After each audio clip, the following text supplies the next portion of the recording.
ग्रामीण भागामध्ये जे काही विकास कामं आहेत इथल्या स्थानिकच्या लोकप्रतिनिधी म्हणजे आमदार साहेबांनी पूर्ण कामं ठप्प केलेले आहेत, अडवलेले आहेत। जे काय कामं झालेत त्यांच्या तक्रारी देणं आणि जे विकास कामं चालू करायचे त्याला मार्कआउट न टाकून देणं, संबंधित प्रशासनाच्या इंजिनियर लोकांना सांगतात किंवा अगोदर आम्हाला भेटायला हवा, त्याशिवाय त्यांचं मार्कआउट टाकू देऊ नका, त्यांच्या बिलं लिहून देऊ नका। ते संबंधित जे सांगतात सरपंचाला की तुम्ही जाण ते काय तर ते आमदार साहेबाला भेटा, त्यांचं मिटवल्याशिवाय आम्हाला काही तुमचं बिल लिहिता येणार नाही। मार्कआउट टाकून देत नाहीत, बिलं लिहून देत नाहीत। सगळ्यात वाईट परिस्थिती, विकास कामं एकदम ठप्प झालेली आहेत ग्रामीण भागात। टक्केवारीचा आरोप केला तुम्ही? बिलकुल।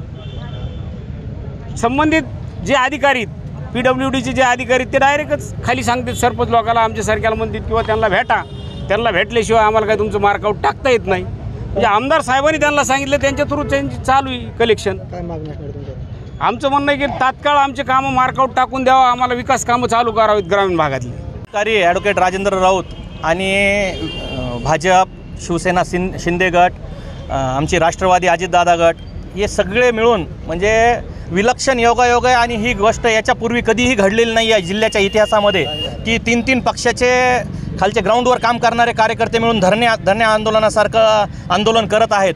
हा म्हणजे जिल्ह्यासाठी गौरवशाली आहे का दुःखद आहे हेच आम्हाला मुळात कार्यकर्ता म्हणून कळत नाही आहे। स्थानिक आमदारांनी वेगवेगळ्या कार्यालयांमध्ये धमकीवाजा हे करून खाली ग्रामपंचायतला येणारे फंड हे असतील हे अडवायचे, तिथं मार्कआउट न देणे, स्वतःला भेटल्याशिवाय तोडपाणी झाल्याशिवाय कामे चालू करून न देणे, हे उद्योग केल्यामुळे ह्या सर्वपक्षीय लोकांना एकत्र येऊन आज धरणे आंदोलन करण्याची वेळ आलेली आहे। आणि याची मूळ सुरुवात बीड शहर, बीड नगर परिषदेच्या माध्यमातून जी कामं होतात ती कामं अडवून त्याचं काय झालं आहे गेल्या 5 वर्षात आम्ही हेच गोष्ट सांगतोय।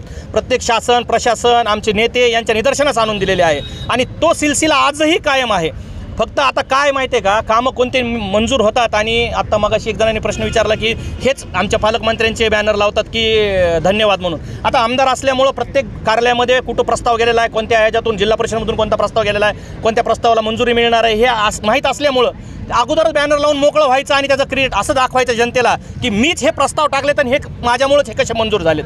त्याच्यामुळं ही धूळपेक करायची आणि खाली फक्त टक्केवारीसाठी एकमेकामध्ये चढाओढ करून हे शासकीय अधिकारी अंगावर घालायचे सामान्य कार्यकर्त्याच्या।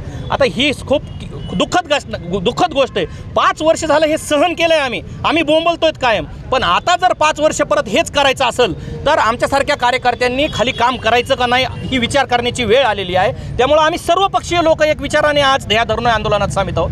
जर यातून तोडगा निघाला नाही ही बाब आम्ही वरिष्ठ नेते, आम्ही आमच्या पक्षाचे वरिष्ठ नेते म्हणजे अजितदादा असतील पालकमंत्री म्हणून, पंकजाताई असतील किंवा धनुभाऊ मुंडे असतील किंवा अमरसिंहजी पंडित साहेब असतील यांच्या कानी घातल्यानंतर जर त्याच्यामधून काही पर्याय निघाला नाही, हे जर कुठं बंद झालं नाही तर मग निश्चितच आम्हाला सर्वपक्षीय कार्यकर्त्यांना मिळून यापेक्षा जास्त तीव्रतेचं आंदोलन करण्याची वेळ प्रशासनाने येऊ नये आणि आमच्या नेत्यांनी आमच्यावर आणू नये। कारण आता जर सगळे पक्ष एकत्र होऊन म्हणत असतील की स्थानिक आमदार किती भ्रष्ट आहेत तर कुठंतरी विचार करावाच लागणार आहे वरिष्ठांना सुद्धा की या गोष्टीचा की नेमकं बीडमध्ये घडत काय आहे।